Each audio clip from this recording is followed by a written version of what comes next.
أعوذ بالله السميع العليم من الشيطان الرجيم بسم الله الرحمن الرحيم قال رب اشرح لي صدري ويسر لي أمري واحلل عقدة من لساني يفقهوا قولي amma ba da farko dai ita rayuwa kowane ɗan adam yakan samu nashi ƙaddarori duk wanda ya sani a Sokoto ya san ina na fito, mahaifina malami ne, mahaifiyata malama ce har yanzu, kuma magana wadda za ta zo ba daɗi a wurin malami ko mahaifi ba daidai ba ne. So ina ganin abin da na yi kuskure, kuma na fahimci na yi kuskure, kuma na zo dai in samu malam in ba shi haƙuri, saboda an ce malamai magada annabawa, sannan kuma ko ba komai na san darajar malamai saboda ni almajiri ne.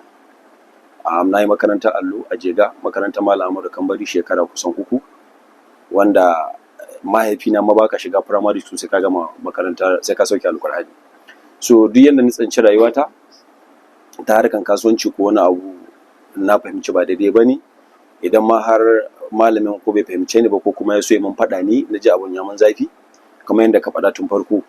da tun farko sai in ɗan biyo ta hanyar kuɗin sai in zo in same shi in ba shi haƙuri, ko kuma in kawo ƙorafi in akwai kamar wata ɓatarwa da wasu suke mun, saboda akwai abubuwan da nake wa'anda ba kyau, na yarda da haka, amma at the same time kuma akwai wasu mutane da suke faɗin ra'ayinsu akan abin da suka fahimta. So abin da ya fi mun zafi, irin magana da na faɗa a gurin malam, wanda na yarda da hakan ba daidai ba ne, kuma na zo ina mai neman afuwa a gurin ka malam, ai haƙuri, kuma insha Allah hakan ba za ta ƙara faruwa ba. Sannan idan har akwai wani abu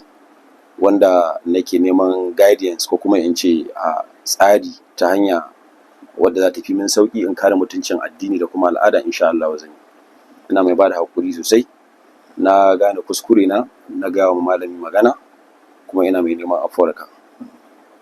insha Allah.